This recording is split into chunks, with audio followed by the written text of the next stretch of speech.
यो छोरी मान्छे चाहिँ जहाँ गए पनि भान्सा र काममा चाहिँ जहिले व्यस्तै हुनुपर्ने। म चाहिँ इटहरी गएको हिजो।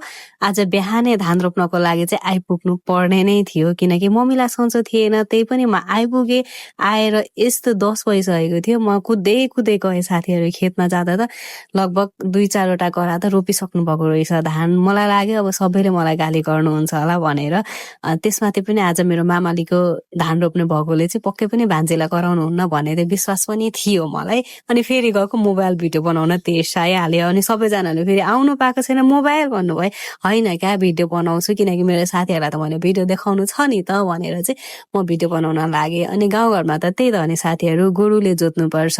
त्यसमाथि मेलो ढिलो ढिलो बनेर चाहिँ हामी चाहिँ बस्दै गफ गर्दै पानी पिउँदै। आज चाहिँ मौसम पनि कस्तो क्लिन थियो कि, अनि गर्मी पनि हावा पनि चिसो चिसो आइरहेको थियो। अनि पालै पिलो बस्दै ओर्दै अनि पानी पिउँदै चाहिँ हामीले चाहिँ धान रोप्यौँ। धान रोप्दा रोप्दै 12-1 झन्डै बजिहाल्यो। अनि गाउँघरमा गोरुले रोप्नु पर्ने। अनि हाम्रोतिर चाहिँ यस्तो आनन्द आउँछ नि काम गर्नुको लागि चाहिँ, फलाना ढिस्काना गफ हुन्छ हाम्रो चाहिँ गाउँ कामको। यस्तो है आज ल भोलि चाहिँ फलानाको, पर्सि चाहिँ ल उसको भन्ने चाहिँ हाम्रो चाहिँ अर्म पर्म हुन्छ। गाउँघरमा चाहिँ सहरमा चाहिँ ओल्लो घर पल्लो घर पनि नचिन्ने सहरमा चाहिँ हाम्रो चाहिँ ल आज चाहिँ हाम्रो रोप्ने है भनेपछि चाहिँ सबैजना भेला हुने। यस्तो आनन्द हुन्छ। गाउँमा बस्नुको आनन्द नै यति छ साथीहरू। त्यही भएर म गाउँमै बसेको होला।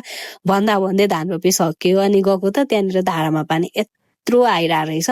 अनि मैले पनि हात खुट्टा धुएँ। अनि हात खुट्टा धुए पछाडि चाहिँ घर निस्किनलाई चाहिँ म बाटोमा निस्किँदै थिएँ। माइजूले चाहिँ जुवा बोकेर अर्को माइजूलाई पर्खिराख्नु भएको रहेछ। अनि कुद्दै आउँदै थिएँ। एकदमै धेरै भोक लागिरहेको थियो। म इटहरीबाट चाहिँ आएर केही नखाइकन गएकोले चाहिँ मलाई भोक लागेकोले चाहिँ यस्तो हेरेको अम्बा रहेछ। अनि त्यो अम्बा टिपेर खाँदै खाँदै आएँ।